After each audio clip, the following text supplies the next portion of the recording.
Diringkaskan cerita. Kerana cerita tentang Nabi Yusuf kita nak cerita pada pertemuan akan datang nanti. Maka tuan mulia, ketika mana di Jerusalem ataupun di Palestin berlaku kemarau yang panjang, akhirnya makanan tak ada.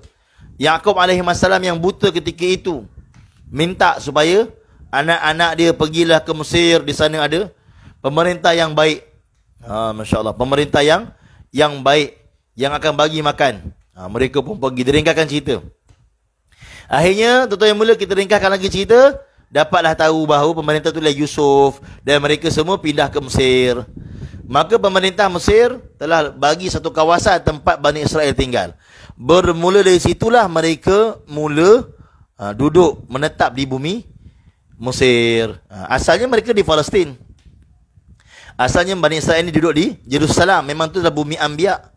Kerana atuk mereka Isa alaihissalam, anak Sarah alaihissalam tinggal di sana. Dan mereka hijrah ke Mesir ketika zaman Yusuf alaihissalam. Daripada zaman Yusuf itulah mereka menetap di Mesir hinggalah zaman baginda Musa alaihissalam. Jarak di antara zaman Nabi Yusuf nak pergi ke zaman Nabi Musa alaihissalam, jaraknya kurang lebih kata ulama 450 tahun. 450 tahun tu jarak dia tuan-tuan. 450 tahun. Dan Bani Israel tuan-tuan yang mulia telah melihat satu nabi demi satu nabi dihantar kepada mereka. Dan mereka tuan-tuan yang mulia adalah bangsa yang tidak bersyukur pada Allah. Walaupun depan mereka melihat mukjizat nabi-nabi itu, tetapi iman mereka naik seketika, kemudian mereka kembali ingkar perintah Allah. Tuan-tuan yang dimuliakan Allah Subhanahu wa taala, maka sebab itu perlu kita tahu bahawa kita juga tuan-tuan yang mulia mengalami keadaan yang sama di akhir zaman, iaitu iman kita, iman suasana. Ketika suasana kita duduk dalam keadaan orang ingat pada Allah, maka iman kita meningkat. Ketika kita duduk di warung mungkin, ataupun di tepi-tepi jalan, orang berbicara tentang dunia, berbicara tentang perkara-perkara yang lara, maka akhirnya iman kita jadi lemah dan kita pun terikut sama, Masya Allah. Kerana memang kita terkesan dengan suasana, kita mudah terikut, Masya Allah. Maka sebab itu penting untuk kita mewujudkan suasana ataupun mencari suasana iman, suasana ilmu, suasana dakwah, suasana ibadah, supaya wujudnya keyakinan kita ataupun wujudnya kekuatan untuk kita melaksanakan perintah Allah. Kalau kita duduk dalam suasana lara, suasana lalai, suasana kemaksiatan, mungkin hari ini kita tak terkesan. Mungkin 1-2 hari, seminggu, 2 minggu, sebulan, 2 bulan, setahun, 2 tahun, akhirnya kita juga terkesan dengan suasana yang di sekeliling mempengaruhi kita. Kita bukan macam ikan. Ikan tuan-tuan yang mulia ialah satu makhluk yang Allah tunjuk contoh tak terkesan dengan suasana. Ikan duduk dalam laut yang masin, tapi ikan tak masin. Kalau kita nak makan ikan masin, kita kena buat sendiri, kena jemur sendiri pula. Kan? Masya Allah. Nak bagi tahu bahawa ikan tak terkesan dengan suasana, tapi kita tidak macam ikan tuan-tuan. Kita mudah terkesan dengan suasana. Di musim bola, orang cerita pasal bola, kita juga cerita pasal bola juga. Sebab apa? Sebab kita terkesan dengan suasana. Baik, jadi tuan-tuan yang mulia, zaman Bani Israel menetap di Mesir lebih kurang 450 tahun, jarak lebih kurang. Maka tuan-tuan yang dimuliakan Allah Subhanahu wa taala, mereka dah sebati di Mesir. Mereka dah selesa di Mesir. Hinggalah pemerintah yang mana di zaman lahirnya Musa alaihissalam itu, pemerintah yang namanya Fir'aun.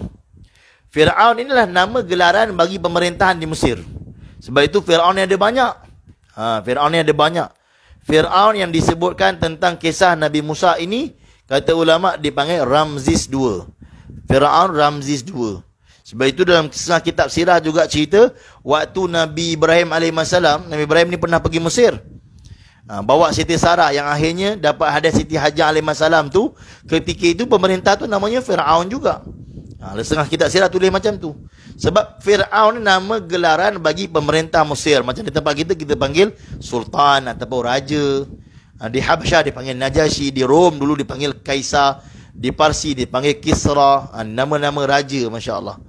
Baik, jadi tuan-tuan yang dimuliakan Allah Subhanahu wa taala, apa yang berlaku di zaman lahirnya, di zaman sebelum lahirnya Musa alaihissalam, maka tukang sihir dapat meramal satu keadaan yang mana akan lahir satu orang nabi, satu orang manusia daripada kalangan Bani Israel, dan dia ni akan menjadi nabi Allah, dan dia akan menjatuhkan kerajaan Firaun.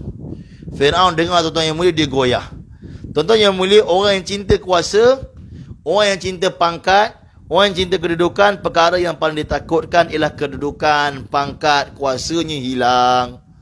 Sebab itu tuan-tuan yang mulia, satu pemerintah di Rom, kan, satu pemerintah di Rom pernah di zaman sahabat nak masuk Islam, masya-Allah. Dalam Haidus Sabah ada cerita di mana ketika dia tanya kepada rakyat dia, kamu nak tak ikut saya masuk Islam? Islam ni agama yang benar. Maka rakyat dia mula tinggalkan dia dan menuju ke pintu istana, nak keluar daripada istana. Akhirnya khawatir kerana takut pangkat hilang, maka dia berkata, saya sebenarnya saja nak test kamu, nak cuba kamu. Hakikatnya tuan-tuan yang mulia, apa yang berlaku kepada dia, dia ni teringin nak masuk Islam dan dia telah nampak Islam adalah agama yang benar, tetapi kenapa dia engkar?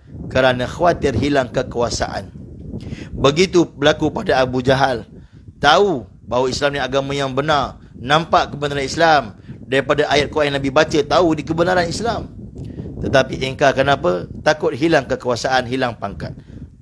Dan begitu berlaku pada Firaun. Khawatir takut hilang pangkat, hilang kekuasaan. Maka daripada ramalan ahli nujum tadi, dia telah memerintahkan tentera-tentera untuk membunuh bayi-bayi, khususnya bayi-bayi Bani Israel. Kata ulama, bayi-bayi yang telah dibunuh kurang lebih 70,000 bayi. Pada mulanya tiap-tiap tahun dibunuh. Kemudian tukang sihir kata, tuanku, kalau tuanku bunuh tiap-tiap tahun, maka Bani Israel takkan ada lagi orang lelaki. Dia bunuh bayi lelaki je, bayi perempuan ditinggalkan, dihidupkan, dia biarkan hidup. Bayi lelaki dibunuh. Kata ahli sihir, kalau tuanku bunuh semua, maka siapa nak jadi hamba di kalangan lelaki? Kan jadi hamba tuanku. Orang Mesir ni mereka jadikan hamba. Daripada mereka duduk di bawah Nabi Yusuf dulu, asalnya jadi satu keluarga pemerintah, akhirnya ditindas, akhirnya jadi hamba. Ini keadaan Bani Israel. Jadi tuan-tuan yang mulia, apa yang berlaku, Masya Allah, Firaun telah dengar percakapan, nasihat ataupun cadangan yang diberikan oleh ahli sihir. Maka setahun dibunuh, tahun depan dia tak bunuh. Setahun dibunuh, tahun depan dia tak bunuh. Ini yang berlaku. Masya Allah. Akhirnya tuan-tuan yang mulia, kuasa Allah Subhanahu Wa Taala, Allah telah lahirkan Harun alaihi wassalam di tahun ketika mana tahun tak dibunuh bayi. Dan Allah lahirkan Musa alaihi wassalam di tahun ketika dibunuh bayi-bayi. Subhanallah. Tahun bayi tak dibunuh, Harun alaihi wassalam lahir. Tahun bayi dibunuh, Musa alaihi wassalam lahir. Ini keadaan yang berlaku.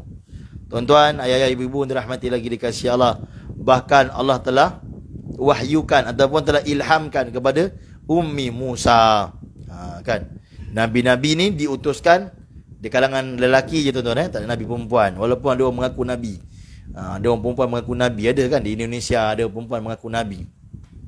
Bahkan di zaman Nabi dulu pun ada perempuan mengaku nabi, kan?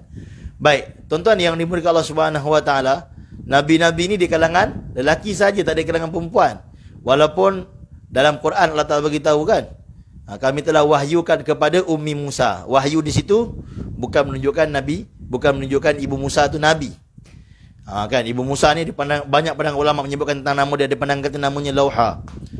Maka tuan-tuan yang mulia, apa yang diilhamkan oleh Allah, Allah telah perintahkan letak dalam satu tabut, satu bekas. Dan bekas tu dihanyutkan dalam sungai Nil. Istana Firaun itu yang mulia mengalir sungai Nil dalam istana dia, subhanallah. Begitu luar biasa. Dan tabut bekas itu tadi telah bergerak lawan arus. Allah tunjukkan kuasa Allah SWT. Maha hebatnya Allah, kudratullah, maha berkuasanya Allah. Lawan arus tuan-tuan yang mulia naik sehinggalah sampai ke istana Firaun. Dan ketika itu Asyah alaihi wasallam sedang mandi. Kan? Ketika itu telah nampak tabut yang mana dia begitu menginginkan anak. Dan bila buka je bekas tu, lihat satu bayi yang begitu comel. Kan Nabi Allah Musa alaihi wasallam, kalimullah, Nabi yang begitu kacak. Masya Allah, Nabi-Nabi ni kacak-kacak kan. Manusia yang sempurna. Dia keluarkan bayi itu dengan penuh kasih sayang, kata ulama. Dan dibawa bertemu dengan Firaun. Dan ketika mana Musa AS dibawa ke depan Firaun, Firaun ketika itu dah dapat rasakan bahawa inilah bayi yang akan menghancurkan pemerintahan dia. Bayangkan, Allahu Jalla wa Ala telah datangkan perasaan kepada Firaun bahawa inilah bayi yang akan hancurkan pemerintahan kamu, yang akan menjatuhkan kamu.